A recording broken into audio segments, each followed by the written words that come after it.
Hello, I'm Lola Shepherd. I'm an architect based in Toronto and professor at the University of Waterloo. I'd like to use this forum as an opportunity to reflect on the past and future of architecture in Canada's Arctic, and in particular in Nunavut. The history of architecture in Canada's north has been fraught. It has been a site of speculation and experimentation, often which has failed. However, we've always loved this particular photo as it embodies the unique contradiction of how modernity and tradition have cohabited in this region of Canada. However, our greatest collective failure as architects has been that we have imported Southern models of architecture with little recognition of the ingenuity of the local. And indeed, the Arctic and Nunavut is a region rich in tradition of building and moving on the land, and it has demonstrated an ingenuity of materials and response to the local and to the environment. It is also a very young society in which the younger generation is hybridizing traditional and contemporary cultures in remarkable ways. Nunavut, as many of you know, is Canada's largest and youngest territory. There are 34,000 people in 25 communities distributed across 2.2 million square kilometers. 84% of the population is Inuit, and 60% of the population is under the age of 24. It is a place where cities are growing and an emergent Nunavut urbanism is appearing with little thought or discussion. You see here the growth of Iqaluit over the last 50 or 60 years. It's a city that has gone from 1,500 in the 1960s to more than 4 times that in 20 years. And so this is Iqaluit today. It's a rapidly growing city still, and yet given the cost and complexity of construction, it has produced severe housing shortages, infrastructure deficiencies, and an unplanned urban realm. This is the city overlooking the remarkable Frobisher Bay. And this is a typical street in Iqaluit. And it becomes clear that little thought has been given about the relationship between buildings and a collective public space of the city. So Arctic Adaptations, which is the exhibition which is upstairs, is an argument about the role that architecture might play in Nunavut, shifting from an instrument of colonialization to a tool of cultural empowerment. The project was developed as a team of 40 people, which brought together Inuit artists, amateur photographers from across the territory, architecture students from the south, architects based in the north, and Nunavut-based organizations. The project wanted to create a dialogue, north and south, east and west, with a recognition that it was time for Southerners to listen to Northerners. And the project wanted to look at the past, the present, and the future role of architecture in the region. So the past in the exhibition is documented through a survey of key buildings from the past 100 years. And of course, we recognize that the survey in no way deals with the sort of larger social complexities that these buildings posed. These are some of these buildings on the ground in reality, but they represent standards, sometimes housing types that were deployed by the thousands across the territory, sometimes moments of radical experimentation, and sometimes moments of cultural iconicity.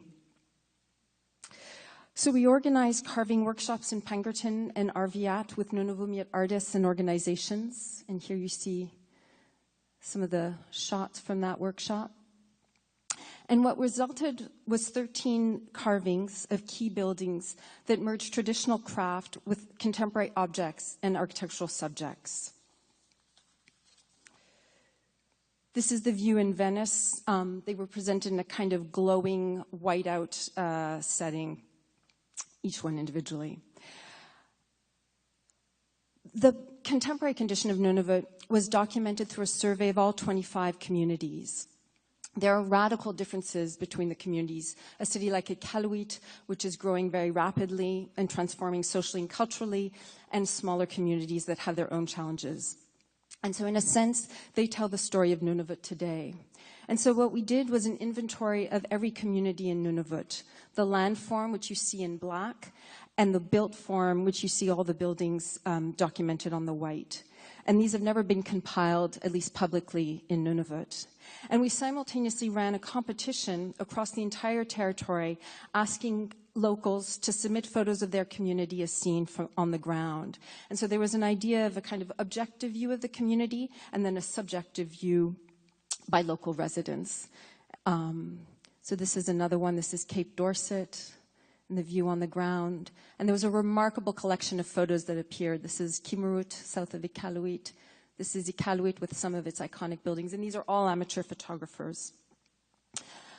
And then we milled bas-relief models of every community. Every single building in Nunavut is documented, every road, every airport. And we treated them in a sense like moons or islands, circular swaths of each community's geography and built form. And these were paired with the photos that are presented in the slots that you see below as sort of illuminated landscapes. And they were presented together in a kind of horizon within the landscape of the exhibition that played off ideas of light and dark of the Arctic landscape. The Projected Futures was developed as a team project. So we ran competitions in 5 schools of architecture in Canada on 5 themes: housing, education, health, recreation, and arts, all issues that seem critical to the future development of Nunavut communities, but also issues that architecture could address. We recognize there are certain crucial issues confronting Nunavut communities, but that are really outside the purview of architecture. They are issues of economic policy or economic investment. And so we had to deal with issues that had a kind of spatial register.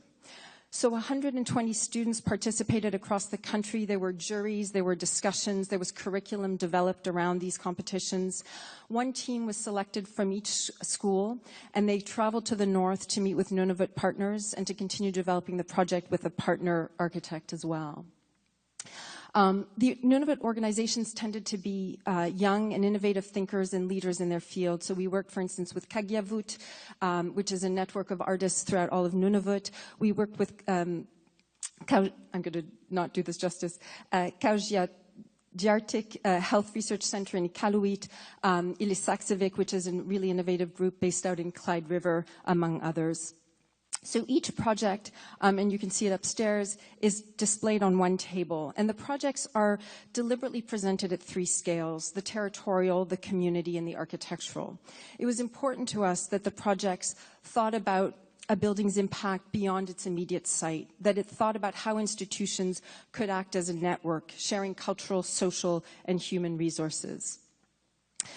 So, for instance, the housing project looked at the emergence of live work in cities like Iqaluit and Rankin. It looked at issues of spatial flexibility, and it also looked at the idea of the space that buildings could create between each other, creating wind-protected courtyards for playing, working, and so forth. The recreation project looked at a network of small cabins and structures which could leverage the growing economy of tourism in Nunavut and support local outfitters and a wider distribution of on-the-land skills. The structures could be oriented in different ways for different uses and could be disassembled and moved in certain cases. The arts project looked at a performing arts center in Iqaluit along the breakwater, which is a kind of common trait in most Nunavut communities, and many of them need improvement. And so the project, in a way, leveraged the idea of infrastructural improvement and cultural improvement while creating a kind of icon for the city. And particularly, arts are so central to all of the Nunavut communities, and they're a major part of the economy. The health project looked at mental health and community healing and tested it on a site outside of Pond Inlet. It looked at a series of buildings tied together by a roof and deck to create multiple spaces for gathering in large and small groups, inside and outside, to support various on-the-land activities. And here you see that's a fragment of that courtyard. And finally, the education project looked at the idea of an Arctic campus tested on a site in Clyde River. It looked at a series of buildings for learning, living, and extended programs such as childcare, recognizing the kind of particular